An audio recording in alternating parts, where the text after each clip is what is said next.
Hello friends, welcome back to my channel.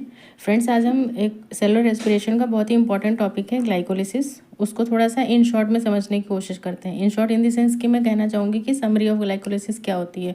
तो देखो, basically यहाँ पे सबसे पहले तो ये कितने स्टेप्स में होता है, ये 10 स्टेप्स में फॉलो होता है, ठीक है।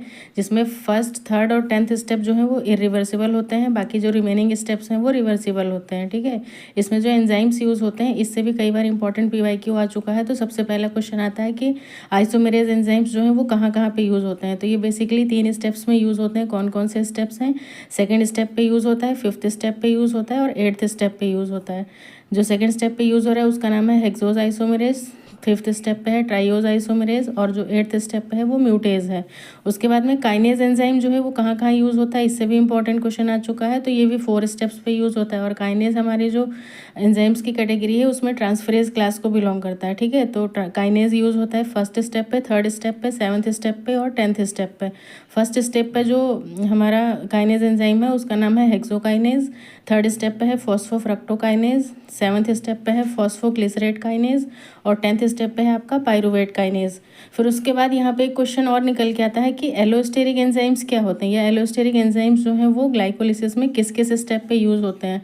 तो हमने इरिवर्सिबल स्टेप्स देखे थे ना ऊपर की, कौन सा है, फर्स्ट, थर्ड और 10th। तो जो जो मतलब इरिवर्सिबल स्टेप्स हैं उन्हीं स्टेप्स पे हमारा ये एलोस्टेरिक एंजाइम यूज़ होता है। यानी कि नाम क्या है, हेक्सोकाइनेज, फॉस्फोफ्रक्टोकाइनेज और पाइरुवेट काइनेज। ये कहाँ पे यूज़ होते हैं? इरिवर्सिबल स्टेप्स के एंजाइम्स हैं।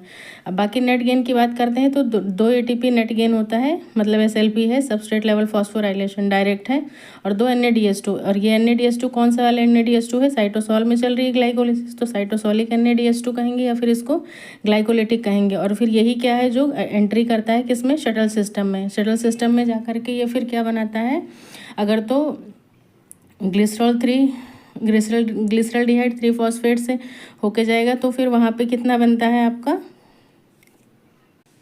मतलब ग्लिसरॉल्डिहाइड 3 फॉस्फेट से अगर होके जाएगा तो फिर 36 ATP का फॉर्मेशन होगा, और अगर मैलेट अस्पर्टेट से होके जाता है तो आपका 38 ATP का फॉर्मेशन होता है, ठीक है।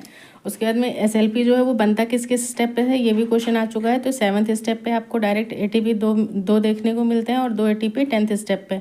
अब दो तो वैसे तो 4 हो जाते हैं, लेकिन आप मतलब हम लोग नेट गेन में क्या लिखते हैं कि 2 ATP लिखते हैं। तो बाकी 2 ATP कहाँ जाते हैं? तो ऑलरेडी जो हमने प्रिपरेटरी फेज में 2 ATP यूज़ किया होता है उसको हम लोग क्या करते हैं, माइनस कर देते हैं।